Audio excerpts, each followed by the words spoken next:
Welcome back to Anarcho-Capitalism in Practice, the third and final attempt. The previous two attempts, Einville and Randham, have ended up in feudalism and a theocratic dictatorship respectively, so it's high time for ANCAPs to finally score a victory. Or is it? Demoralized and disillusioned, a small group of ANCAPs have decided to flee far away from Billy Bob's feudal corporate city and Stefan Montreux's absolutist papal state and settle down in a peaceful area down south, founding the settlement of Karlstadt. But before they would start building their society, they all came together in the main square to try and figure out what went wrong in the previous two attempts so they can try to avoid their fate. They kept thinking and thinking and thinking until one ANCAP stood up. "I finally got it," he exclaimed. "We should lower the age of consent to 12. So they kept thinking.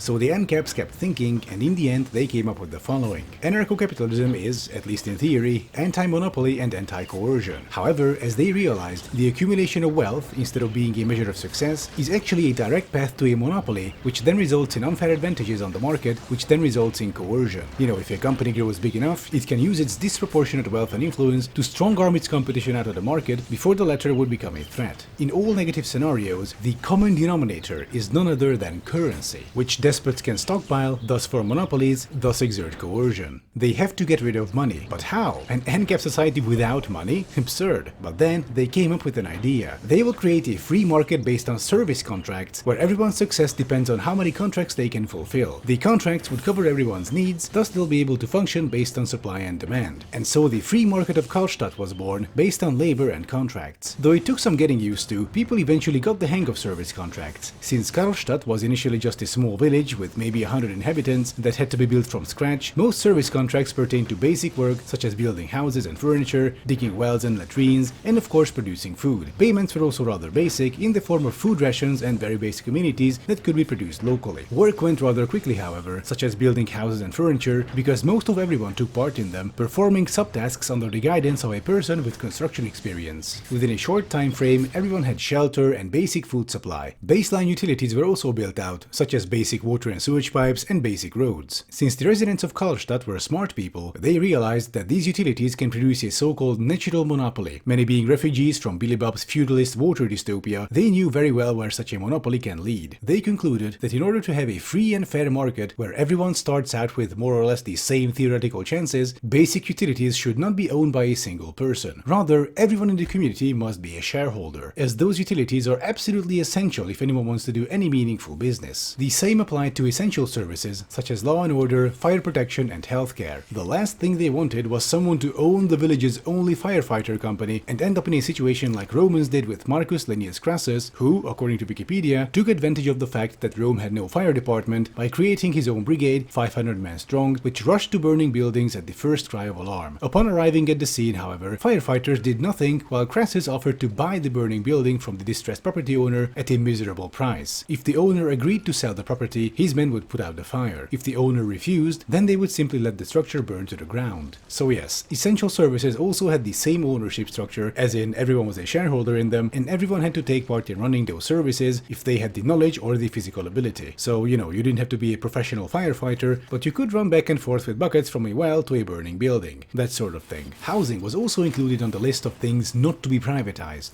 The residents of Karlstadt, being once again very smart, realized that shelter is a basic necessity without which a person cannot meaningfully take part in the free market. They won't be generating much demand for existing businesses either. Being out under the bridge causes mental and physical illness, which decreases productivity, which decreases income, which decreases consumption, which in turn decreases business income. Thus, the community built basic tenements for itself, making sure that nobody gets left out in the cold, so the free market will function well with happy and healthy consumers. The daily work to be done was announced every morning during community meetings. Once every week there was also a state of affairs meeting where inhabitants could review their progress, where things are going, what are the lessons learned so far, and so on. During one of these meetings, the suggestion arose that Karlstadt, now a stable settlement with rudimentary functioning, can start expanding its services, namely a professional teacher for their children and a professional doctor to permanently run their healthcare. They put together all the currency they had left from their previous places of living and organized an ad campaign in nearby settlements offering teacher and doctor's jobs in exchange for food, free housing, and whatever else they wanted to get through performing their service contracts. But their little ad campaign had an unforeseen side effect. Since all other settlements operated on original ANCAP ideology, next to their wealthy upper classes, they also had sizable underclasses, people living paycheck to paycheck, working poor, people sleeping under the bridge, and so on. And those people found Karlstadt's promise very appealing. Free shelter, a stable food supply in exchange for work, and so on. Soon, Karlstadt's population started growing rapidly. However, as both people and service contracts got more and more numerous, it became very difficult to keep track of everything. Worse, forged contracts started appearing with fictitious confirmations of completion and so on. This period came to be known as the contract chaos. After weeks of pandemonium, on the weekly State of Affairs meeting, everything threatened to fall apart. The community was on the brink of collapse, when a logistician, Veronica House, came up with an idea. She would help create a system that allows everyone to keep track of and verify service contracts, so there would always be a master record of who did what and for whom, which anyone can check. This system was of course very risky, since it would put administrators in a monopoly by having undue control over resource flows. Thus, to avoid a traditional ANCAP scenario, they outlined the tasks and limitations of such administrators very strictly, with penalties ranging from banishment to defenestration.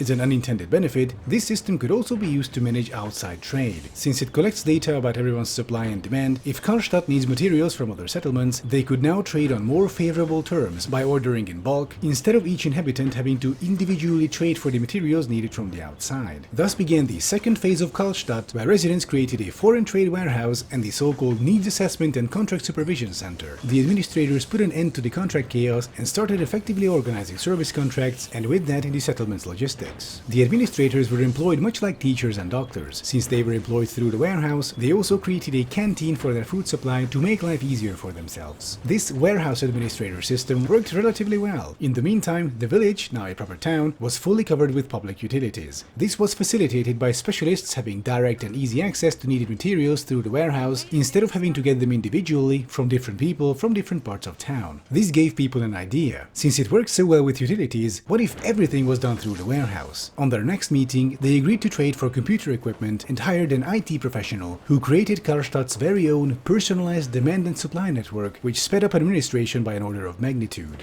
The warehouse canteen, initially created to serve the administrators, became more and more popular with the rest of the town, especially now that a cook was working there full-time. With the canteen's services, people could save a lot of time, since now they didn't have to bother with cooking as much. A food selection system was integrated into the personalized demand and supply network, so everyone could put together meals most suitable for them, depending on what ingredients were available. With time, people specialized more and more on certain tasks. These specialists created workshop cooperatives, where all members were shareholders, which allowed them to share their knowledge and experience freely, since those can't be monopolized either. Consequently, the quality and quantity of goods produced increased significantly. To help keep knowledge and experience freely available to anyone on the free market, they even created a public library and an open source knowledge database, where anyone could upload what they wanted pending a public review. After months of struggle to rebuild their lives, the ANCAPs of Karlstadt succeeded in reaching what they would call an ANCAP utopia, or at least the beginnings of it. Theirs was a society free of coercion and oppression, without a government, without a monopolistic ruling class, and without traditional currency, also known as communism. But before any tankies would get too excited, no, the Soviet Union wasn't communist, and it never even came close to achieving communism. It was a state-capitalist oligarchy run by dictators. But that will be the topic of another video. In the meantime, thank you for watching. Check out my Patreon if you want to support my channel, and also don't forget to like and subscribe. And I'll be seeing you next time.